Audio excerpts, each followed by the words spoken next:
సహోదరి సహోదరులారా, ప్రభువైన యేసుక్రీస్తు నామములో హృదయపూర్వక వందనాలండి.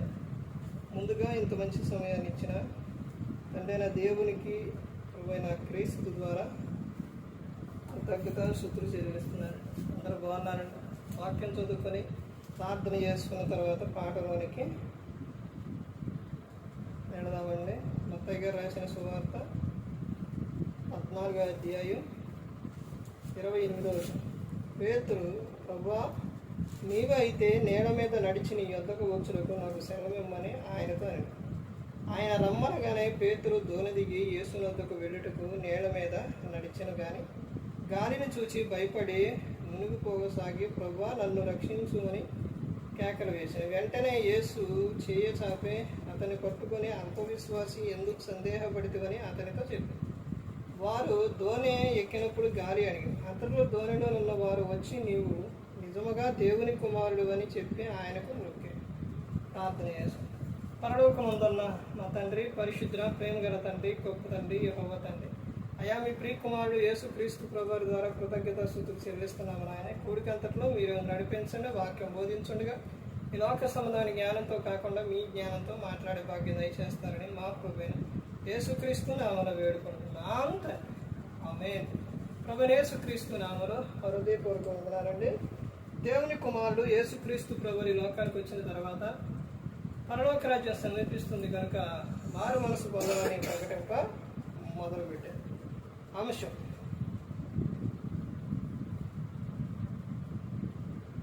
దేవుని కుమారుడు. దేవుని కుమారుడు యేసుక్రీస్తు ప్రభువారు ఆయన ఈ లోకానికి రావడానికి చాలా కారణాలు ఉన్నాయి. ఆయన ఈ లోకంలోనికి వచ్చినప్పుడు ఈ లోకానికి వచ్చింది ఏంటంటే వెలుగు.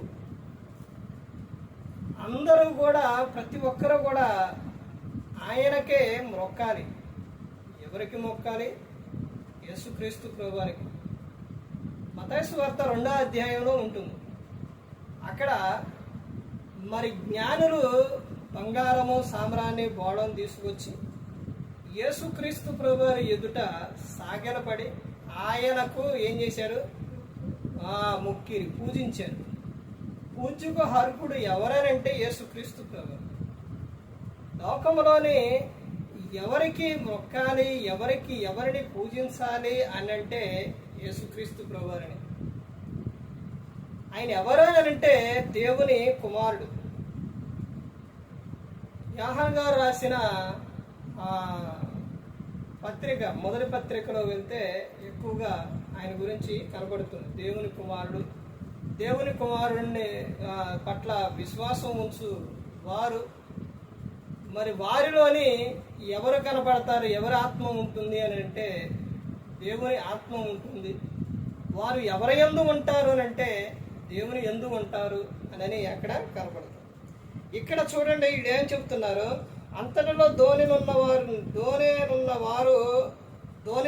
వారు వచ్చి, నీవు నిజముగా దేవుని కుమారుడు అని చెప్పి ఆయనకు మొక్కిరి. ఎవరికి మొక్కారంట? యేసుక్రీస్తు ప్రభువారికి. అంటే ఆయన అక్కడ సందర్భం ఎలా ఉపయోగించారనంటే దేవుని కుమారుడు. నువ్వు నిజంగా దేవుని కుమారుడువే. ఆయన దేవుని కుమారుడు.